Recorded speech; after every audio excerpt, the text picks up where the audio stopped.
Hello, everybody. Um, how many of you guys know what corporal punishment is? Well, for many of you guys that don't, corporal punishment is the infliction of pain on the body. Now, many of you guys might be thinking, well, why should we listen to you, or what makes you a credible speaker about this topic?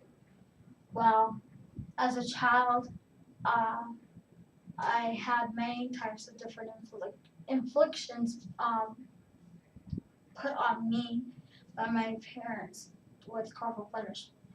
So that made me come to the conclusion of why our society needs to restrain from using corporal punishment to discipline not only our children but other people of the older age. Um, that's my thesis, and that's because it affects a person's life in school, at home, and in their society. Being with that said, uh, um, so even uh, so even though corporal punishment isn't a big part of some places in the world, a low percentage of it arises within schools. And with this being said, I've found this website called the Center for Effective Discipline, and I researched some of its rates and graphs of corporal punishment and how it affects school life. And on its website, it was given 4 questions of reasons why that people thought that we still need uh, corporal punishment in schools. And the first question was, or statement I should say, was if we still had paddling, kids wouldn't be shooting off one another in schools. Well, on this graph right here, for the first paragraph, I have the figure 1, and it's right here, and it has to do with shooting school deaths. And right here in blue, it says shooting deaths by students and committing homicides. The blue is for the students that were paddled, weren't paddled, and non-paddling would be in the red. So you can kind of see that the rate of children being paddled aren't committing as much of the shootings and problems in school. And the second question that the statement I should say, was since paddling was taken out of schools, kids have gotten more violent and aggressive towards teachers. And the second figure I found from the site is this one right here. And it says the number of students struck each year in public schools. And it has right here that the total kids paddled.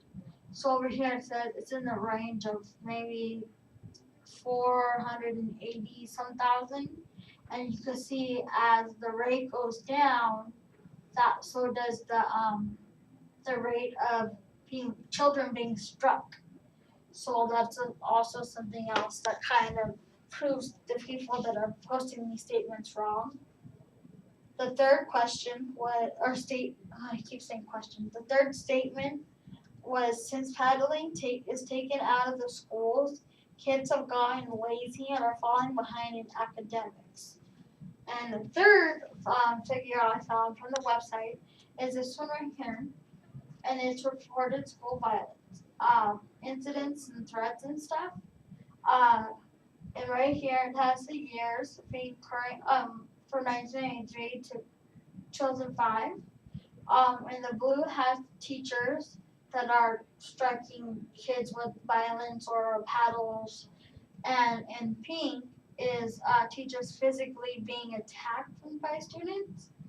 Um, and you can see also that the rate for teachers is being rate for teachers being threatened for injuries from students is slowly going down by the years, and you can see that teachers physically being attacked is kind of going up by kind of going down.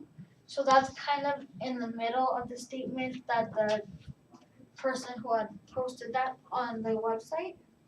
And the last statement posted on this website was if kids were paddled more, they wouldn't end up in jail as adults.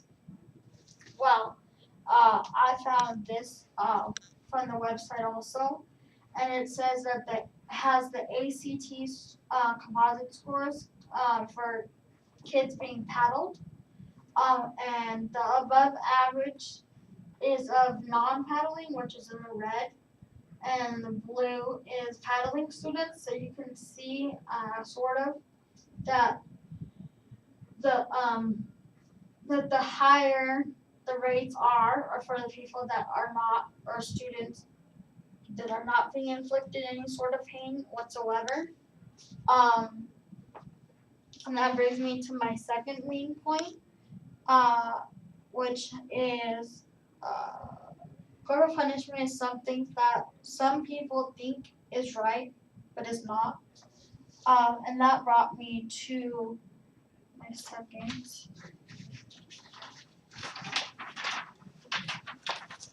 uh, which is corporal punishment in the home.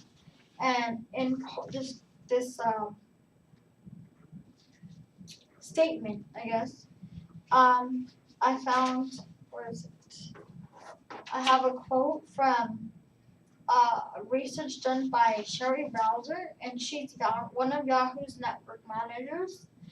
And this is what she found. And I'm reading this from her website. And it says a new study was published in 2010 issue of Journal Pediatrics with results showing that children who had parents who used corporal punishment by spanking their young children 2 times or more in the previous month gave the children 50% more chance of being aggressive at the age of 5. And then another study that they also conducted was a study with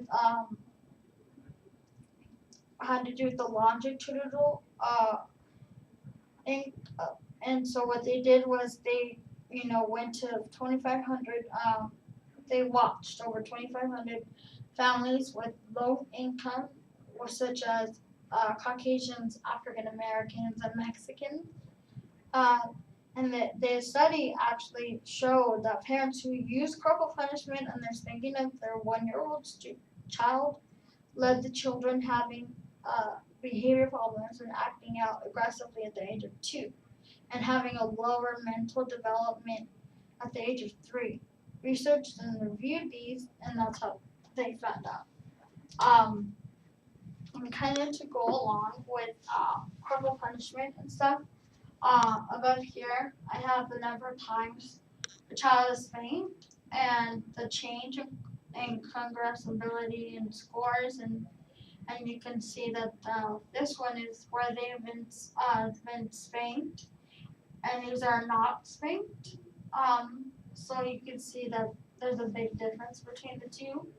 And over here, this is kind of the same thing. It's the percentage of parents using corporal punishment by the age of the children, and you can see that corporal punishment. See, this is the age of 0. So the rate or percentage of parents using it before the child's 1 year old is about 37%.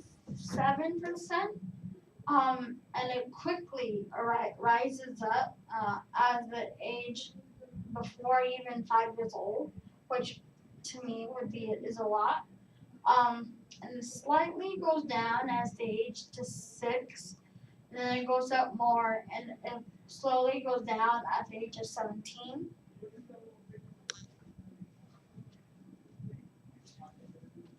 And with that being said, it leads me into my second main point by a woman named Michelle Healy.